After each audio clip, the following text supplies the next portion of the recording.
Consejos no solicitados con Vicente Albarracín. En el programa de hoy, cuentos de terror para actores. ¿Quieres escuchar 3 historias de terror para actores? Este video es para asustarte a ti. Bienvenidos a Consejos no solicitados, consejos que nadie me ha pedido. Hoy con un programa especial porque se acerca Halloween y pues quiero aprovechar la oportunidad de contar un par de cuentos de fantasmas en teatros. Uno del mayor terror que puede sufrir un actor, un artista y cualquier persona que tenga un poquito de sangre en las venas. Y bueno, de todas estas historias quiero pues tratar de sacar un consejo que nos sirva a todos. Bueno, dicho esto, no se asusten porque comenzamos. Lo primero es que como sé que hay niños que ven este programa, quiero que sepan que esto que tengo en la cabeza, pues no, me imagino que se estarán preguntando cómo llegó a mi cabeza. Pues no se asusten, es un cuchillito de plástico, de juguete pues, porque es Halloween. Y esto es una calavera también de plástico, que por cierto me encontré el otro día tirada en el medio de la calle mientras rodaba bicicleta. Yo dije, ok, bienvenida a mi decoración de Halloween. La primera historia tiene que ver con el Teatro Nacional, un teatro inaugurado en Caracas en 1905, o sea, hace 115 años, un teatro hermosísimo, por supuesto, que se imaginarán toda la gente que ha pasado por ahí en toda esa época, la gente pues que a lo mejor pasó por ahí ya no está viva, pues. Y lo cierto es que yo trabajé ahí una época y cuando tú estás ensayando, pues se apaga, pues como cuando hay función, se apaga todo el teatro y solo está prendido el escenario y el teatro está lleno no solo de un patio de butacas, sino de un montón de balcones y palcos y cosas.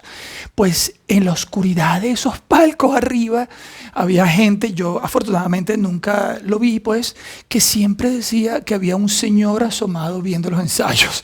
Yo, de nuevo, agradezco no haberlo visto, pero nada más oír que alguien lo había visto ya era suficientemente aterrador. Y la verdad es que los teatros viejos y los fantasmas son unas cosas que van unidas una a la otra. Pues siempre en un teatro antiguo va a haber un cuento de estos. El segundo cuento es de un teatro moderno, pues es la sala Ana Julia Rojas en Caracas, que tenía una particularidad, pues que, bueno, como en muchos teatros, tú te sientas y la silla pues baja y cuando tú te levantas, la silla sube, haciendo un toco, toco, toco, toco del sonido.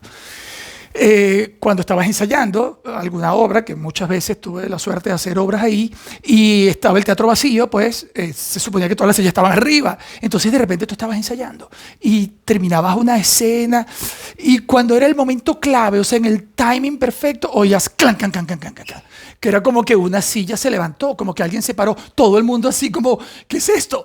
Y bueno, en aquel momento siempre decíamos que era un director que todos conocimos y que había muerto hacía poco tiempo y cada vez que se levantaba así, no le gustó la escena.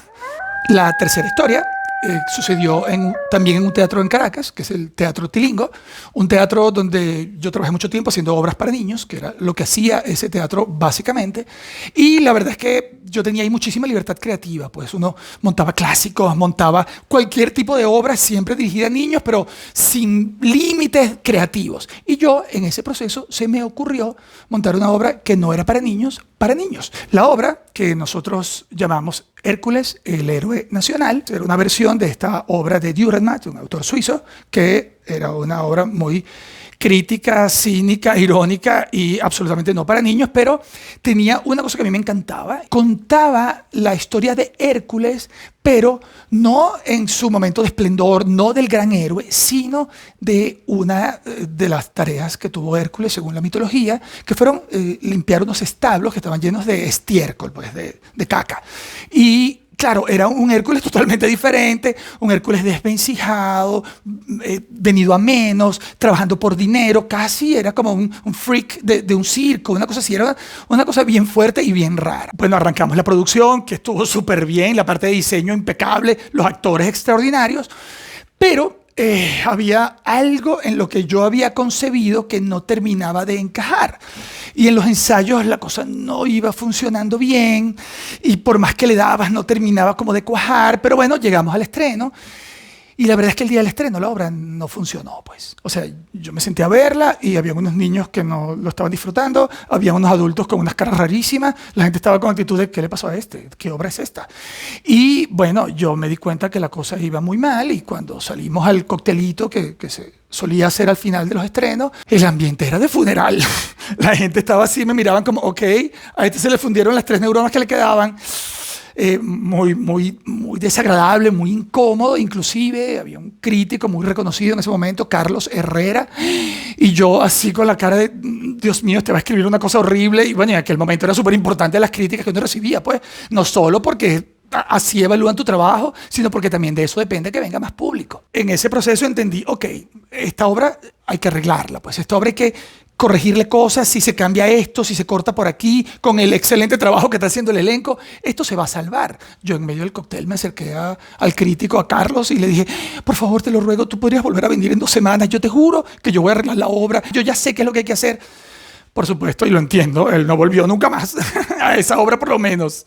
Claro, y es ahí donde me enfrento a un terror que lo cuento desde la perspectiva del director, pero lo hago con la intención de que le funcione al actor, por supuesto, que pasa por una situación muy parecida o puede pasar por una situación parecida, o a cualquier persona que tenga que enfrentarse al fracaso. Pues. Ese estreno para mí como director fue un fracaso. O sea, yo metí un montón de cosas ahí y tomé un montón de decisiones que no funcionaron. Y, por supuesto, pasé por mi proceso de duelo, de dolor, de no sé qué, pero luego yo dije, ok, no pasa nada, tenemos que seguir adelante, tenemos una temporada que hay que cumplir y retomamos los ensayos. Corté algunas cosas, los actores tuvieron una paciencia infinita, así como la producción, y finalmente la obra funcionó mucho mejor. Claro, funcionaba más para los niños que se divertían con toda la cosa como irreverente de la caca, de la cosa, que para los padres. Claro, porque aunque logré modificar la obra en muchos sentidos, lo que era ineludible es que hablaba de Hércules en un momento terrible. Recuerdo una madre que me reclamó que ella acababa de ver el Hércules de Disney y que yo había ido ahí a destruirle el héroe de su hijo, pues. Y yo, Dios mío, inclusive había un colegio muy exquisito de niñas en Caracas, muy fancy, que una maestra me dijo a mí, nunca más una niña de esta academia, que no voy a nombrar, va a volver a este teatro a ver una obra. Y yo, ay, Dios mío.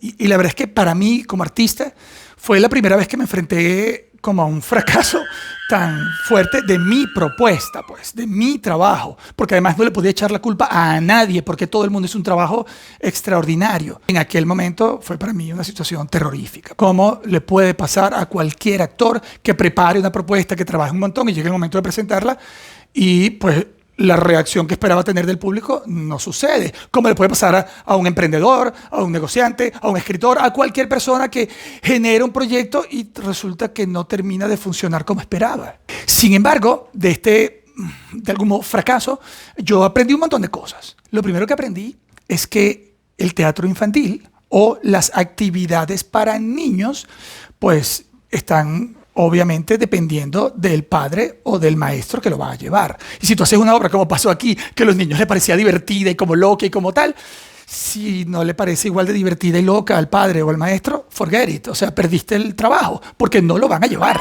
Y también aprendí que si quieres hacer algo diferente, algo innovador, algo que trate de algún modo de hacer un ruidito ahí interesante, pues estás corriendo un riesgo. Y eso significa que los riesgos a veces los ganas, a veces los pierdes. Y la verdad es que no todas se pueden ganar. Como me decía un técnico en televisión cuando yo reclamaba porque una escena no... Diré, todas no se pueden ganar. Y es verdad.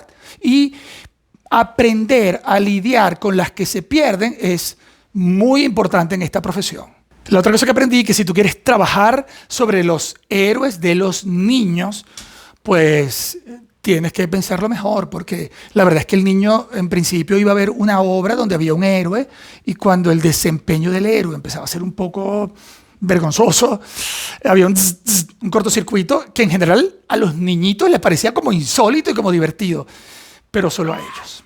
Y lo último que aprendí, que probablemente es una de las cosas que más veces me he dado golpes para aprender eso, es tener bajo control el ego. Para un artista el ego es muy importante, por supuesto, pero mantenerlo bajo control es aún más importante. Vamos ahora sí con el consejo del día de hoy. No le temas al fracaso, porque se aprende mucho más de un fracaso que de un éxito. Y sobre el amigo crítico que les conté, no le tengas miedo a las críticas. Se aprende mucho más de las críticas que de los halagos. Y así terminamos este programa especial de Halloween. Quería pues recordarles que yo estoy tratando de utilizar mis conocimientos y mi experiencia en esta industria para ayudar a las nuevas generaciones para que tengan un camino pues más fácil hacia el éxito.